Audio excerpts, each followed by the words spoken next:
talk about my employment experiences.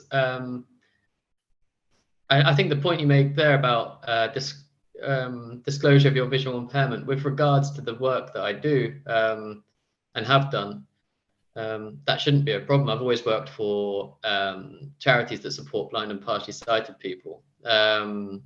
So, you know, it shouldn't be an issue. I know sometimes it can be, but I think when you're applying for those positions with charities like VICTA, like RNIB, who I work for, and like Campsite, who I used to work for, the local society in Cambridgeshire, you know, it's to some extent it's good to mention your lived experience. I think the difficulty that in that situation is realizing that your experiences might not be the same as everyone else's. So it's really important to use your lived experiences wisely when you're applying for jobs in that sector.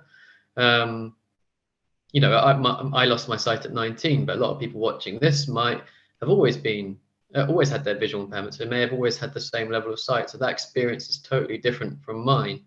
And, you know, working for RNIB, a lot of the people that we might come across might lose their sight due to age-related condition, sort of for age-related reasons. And that's a totally different experience again. So I think it's important to have that perspective. And, you know, whilst your lived experience is valuable in that situation, you know, it's not the same as everyone else's.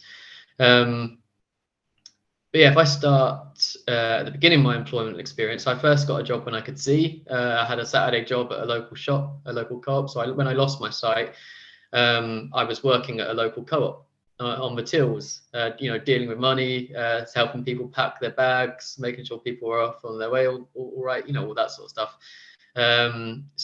Stocking shelves, filling newspapers with inserts, all that sort of thing.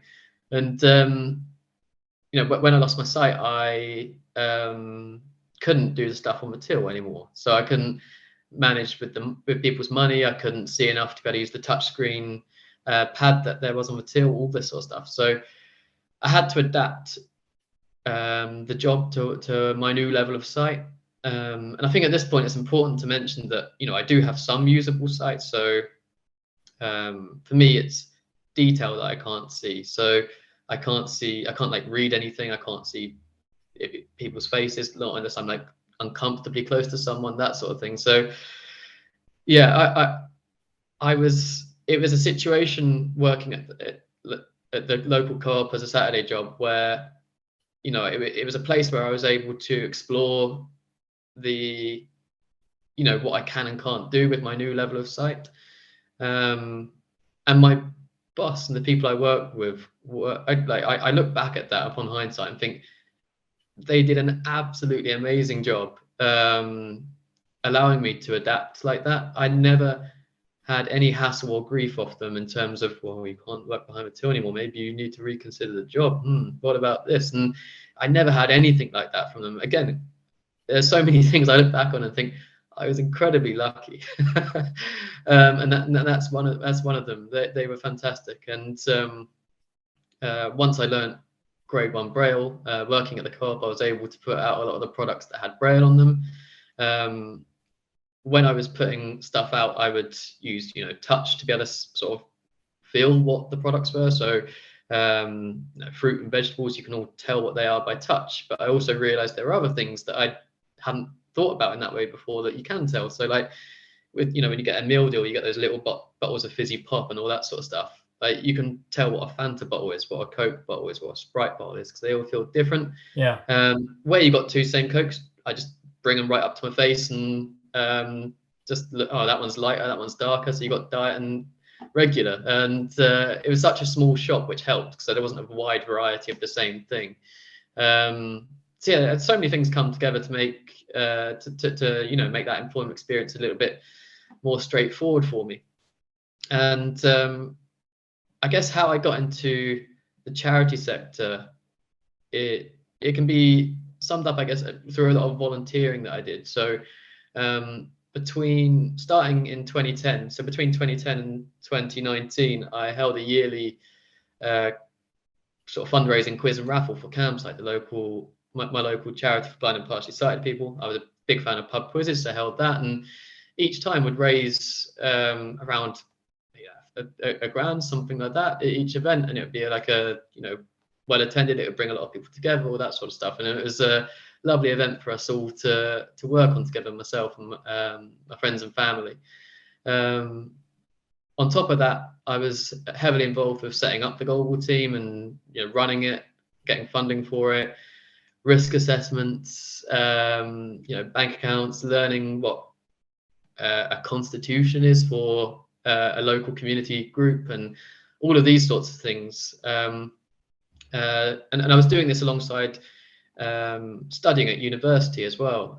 So I was working at the co-op, I was doing the global stuff, these fundraising events at university. While I was at university, I was studying history, and I brought together a group of people on my course to write the history of the local charity, to write the history of Campsite. As it was their centenary while I was at university.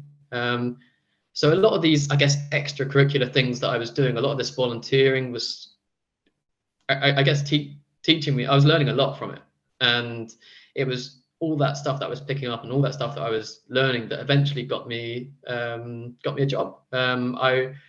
Once I graduated from university in the summer of 2013, I was thinking, well, what on earth do I want to do? I had so many wide and varied ideas about what I wanted to do, and eventually I got a short-term placement at Campsite, my local society, through a scheme with Action for the Blind, which sadly dates me now. That ages me. But yeah, I got an employment scheme through them based at Campsite. That contract got made permanent. I stayed at Campsite doing a variety of you know, sort of fundraising roles, community engagement roles, running tandem cycling service, this sort of thing. And then late 2017, got my job that I've got now, working for RNIB in community engagement.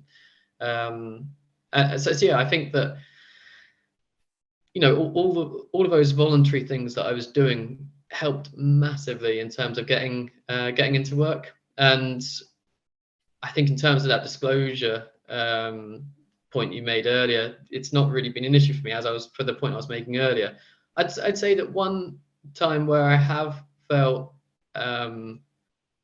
perhaps I could have handled my visual impairment better at a job interview was when I'm not going to say which place, but I had an interview at a local museum.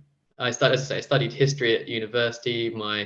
I specialized in local history. That was what my dissertation was on. Incredibly passionate about it. I could speak for hours on it. We're not going to do that. But yeah, anyway, I went to this museum based in Cambridge and had an interview with them. And yeah, whilst you can't say that my visual impairment was a barrier to me gaining employment there, you know, you can't say that. It was just the feeling you got. It was the way it felt when I walked in with my cane, and it sort of, people seemed to be a bit thrown by that and didn't really seem to know how to manage that situation. I'd sort of be quite forward and be like, oh, can you show me where the chair is and all this sort of stuff? Here's how you guide me. But I think to some extent, you know, there is that